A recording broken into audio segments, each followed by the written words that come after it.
Hello guys, welcome back to my channel, tempat belajar untuk lulus tes CPNS Kalites tahun 2023 bersama saya Penisha Simanjunta.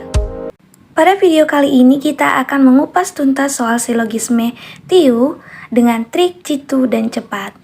Nah, sebelum kita masuk ke contoh soal, kita akan belajar materi secara umum terlebih dahulu.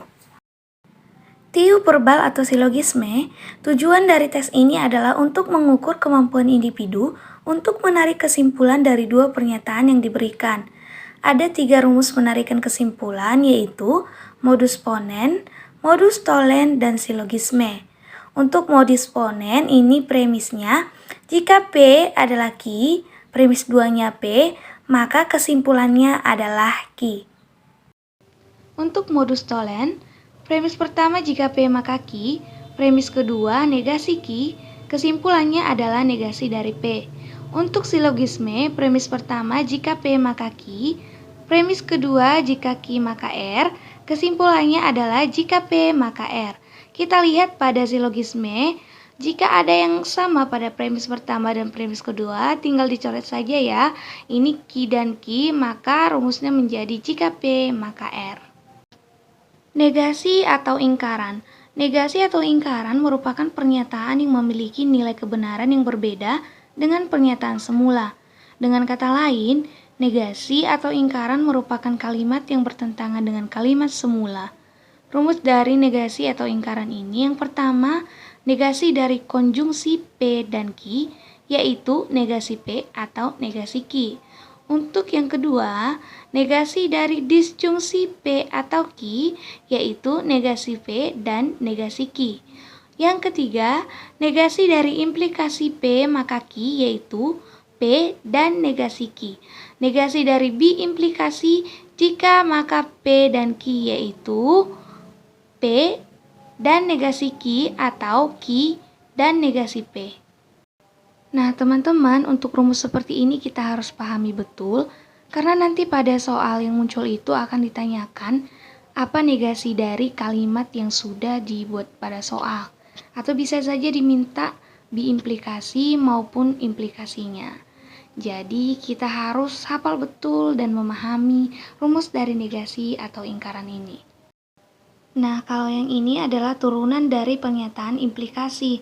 Ada terdapat 3 turunannya, yaitu converse, inverse, dan kontraposisi. Kalau converse dari implikasi, jika P maka Q, yaitu jika Q maka P, berubah posisi ya. Kemudian inverse dari implikasi jika P maka Q, yaitu negasi dari si P dan negasi Q. Untuk kontraposisi dari implikasi jika P maka Q, yaitu jika negasi Q maka negasi P, berubah posisi karena merupakan kontraposisi. Nah, teman-teman, kita akan masuk ke contoh soal yang pertama. Negasi dari pernyataan jika pejuang NIP 2023 belajar giat, maka pejuang NIP 2023 lulus tes CPNS 2023 adalah A. Jika pejuang NIP 2023 tidak belajar giat, maka pejuang NIP 2023 tidak lulus tes CPNS 2023. B. Jika pejuang NIP 2023 tidak lulus tes CPNS 2023, maka pejuang NIP 2023 tidak belajar giat. C. Jika pejuang NIP 2023 lulus tes CPNS 2023, maka pejuang NIP 2023 belajar giat. D. Pejuang NIP 2023 belajar giat dan mereka tidak lulus tes CPNS 2023. Dan E. Pejuang NIP 2023 belajar giat atau mereka tidak lulus tes CPNS 2023. Jawaban yang paling tepat adalah D.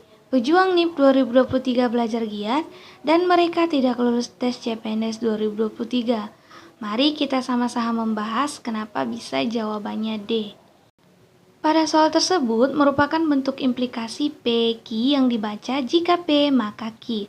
Sedangkan tadi dari rumusnya sudah kita pelajari bersama, jika negasi dari implikasi jika P maka Q yaitu P dan negasi Q yang dibaca P dan bukan Q.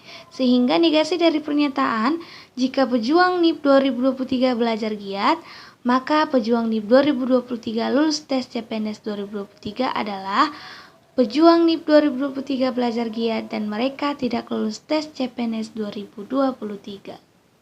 Sekarang kita masuk ke soal yang kedua.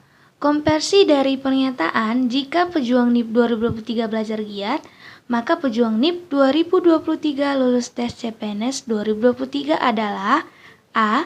Jika pejuang NIP 2023 tidak belajar giat, maka pejuang NIP 2023 tidak lulus tes CPNS 2023.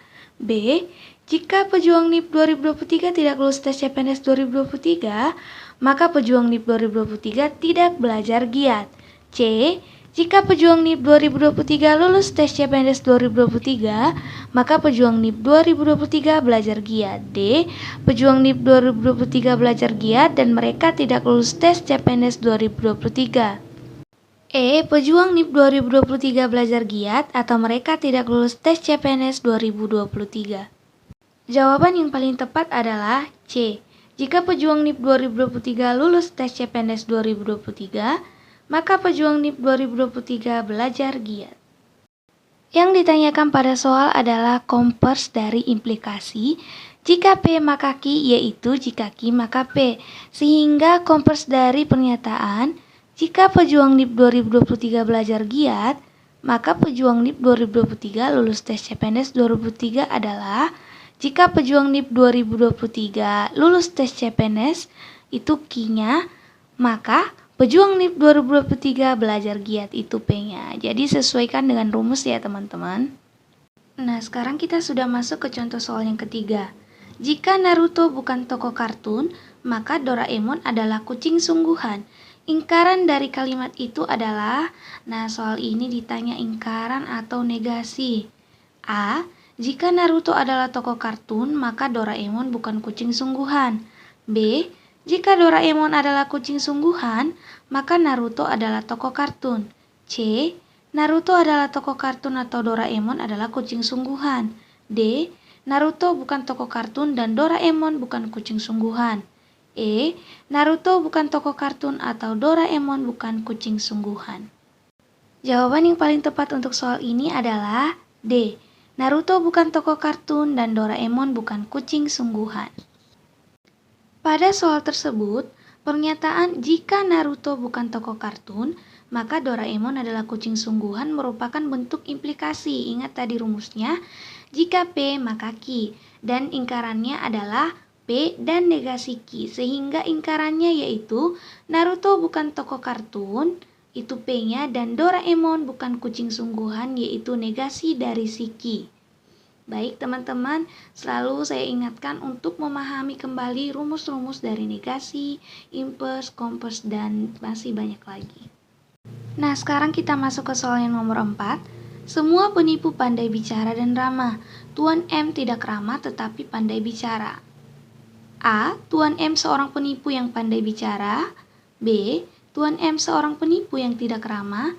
C. Tuan M seorang penipu yang pandai bicara dan tidak ramah. D. Tuan M bukan seorang penipu meskipun pandai bicara. Dan E. Tuan M bukan seorang penipu yang ramah. Jadi jawaban yang paling tepat adalah D.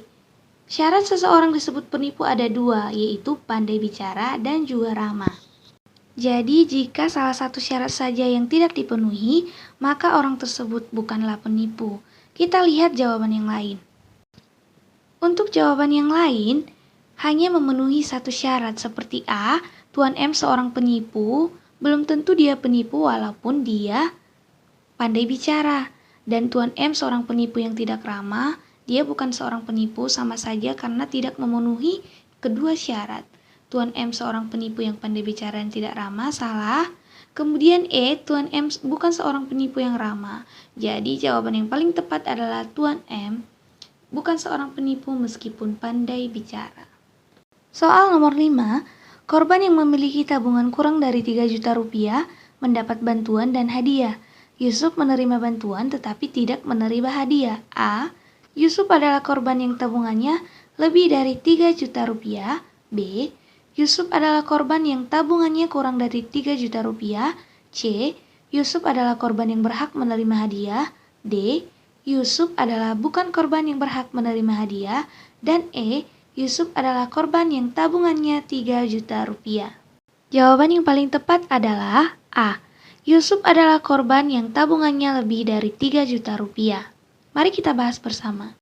Pada soal tersebut, seseorang disebut korban yang memiliki tabungan kurang dari 3 juta rupiah ada dua, yaitu yang mendapatkan bantuan dan hadiah. Jika hanya menerima salah satu saja, maka dia bukanlah seorang korban yang tabungannya kurang dari 3 juta. Namun, predikat dari premis ini adalah jumlah tabungannya, bukan korban. Jadi, Yusuf tetap merupakan korban, tetapi jumlah tabungannya lebih dari 3 juta. Mari kita analisis jawaban lain. Pada opsi B, Yusuf adalah korban yang tabungannya kurang dari 3 juta rupiah. Kita garis bawahi kalau dia mendapatkan bantuan dan hadiah berarti tabungannya kurang dari 3 juta rupiah. Padahal si Yusuf hanya menerima bantuan saja. Jadi salah. C, Yusuf adalah korban yang berhak menerima hadiah. Salah, ini bukan kesimpulan dari premisnya. D, Yusuf adalah bukan korban yang berhak menerima hadiah, juga salah. Dan untuk opsi E, Yusuf adalah korban yang tabungannya 3 juta rupiah, salah karena jelas-jelas di sini kurang dari 3 juta rupiah. Jadi yang benar adalah opsi A, Yusuf merupakan korban yang tabungannya lebih dari 3 juta rupiah. Nah teman-teman, sekian dulu untuk pembahasan soal TIU kita untuk hari ini mengenai silogisme. Jangan lupa untuk like, komen, dan subscribe untuk belajar bersama menghadapi tes CPNS tahun 2023 ini. Tetap semangat!